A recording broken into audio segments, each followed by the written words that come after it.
या रस्त्यावर किती अंधार आहे. 2 दिवस झाला नळाला पाणी पण नाही ट्रॅफिकची तर रोजचीच प्रॉब्लेम आहे. आपल्या चाळीत साधा जेंट्स आणि लेडीज सेपरेट इथं सगळ्या टॉयलेट भलं वाटसा. आज 9 वर्षांनी पालिकेचे इलेक्शन होत आहेत. तू जागायस ना? नाही, तुला माहित नसेल तर मी सांगतो, ऐक.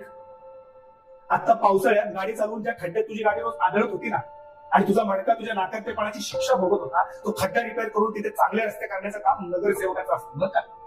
तुमच्या परिसरात सीसीटीव्ही कॅमेरे बसवणं, एलईडी लाईट बसवणं, सार्वजनिक जिम तयार करण्यासाठी निधी मंजूर करून आणणं, गटारांची व्यवस्थापन, पाण्याची सोय आणि सार्वजनिक उतरायची व्यवस्था, हे सगळं करणं नगरसेवकाचंच काम असतं. असं तू म्हणशील, अरे आम्हाला सगळं माहिती आहे, तू परत परत तेच का सांगतोय? हो, मी परत परत तेच सांगतोय कारण संपूर्ण पावसाळ्यात खड्ड्यात धावलेला मतदार राजा आता किरकोळ पैशांसाठी स्वतःचं मत विकून होतोस. आमचा अप्पा, आमचा टप्पा एवढं बोलून तुझं मतदान पूर्ण होणार नाहीये. हाच अप्पा पुढे 5 वर्ष तुझ्या प्रभागाचा किती विकास करणार आहे हे तुला डोळसपणे बघावं लागणार आहे. तू एक दिवसाचा का होईना राजा आहेस, भिकारी नाहीस. आणि उमेदवार कोणत्याही पक्षाचा असू दे, तो जर तुला पैसे देत असेल तर समजून जा की 5 वर्षासाठी त्याने तुला विकत घेतला. आणि आता शेवटचं पण महत्वाचं, आमदार खासदार यांच्यापेक्षाही नगरसेवक हा सामान्य माणसाच्या दृष्टीने महत्वाचा असतो. कारण नगरसेवक हा सामान्य माणसाच्या कनेक्ट मध्ये असतो मुळात. आणि आपल्याला आपली किरकोळ कामं घेऊन नगरसेवकाकडे जावं.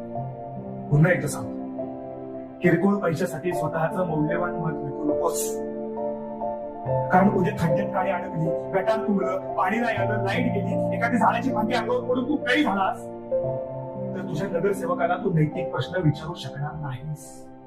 मतदार राजा आहेस, राजासारखाच मत.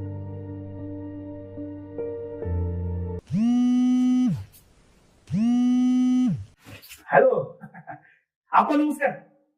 हा आप्पा, तुम्ही अजिबात काळजी करू नका. आमच्या घरातली सगळी मतं तुम्हालाच पाडणार आणि यावेळी सुद्धा तुम्हीच निवडून येणार. हा, भेटतो.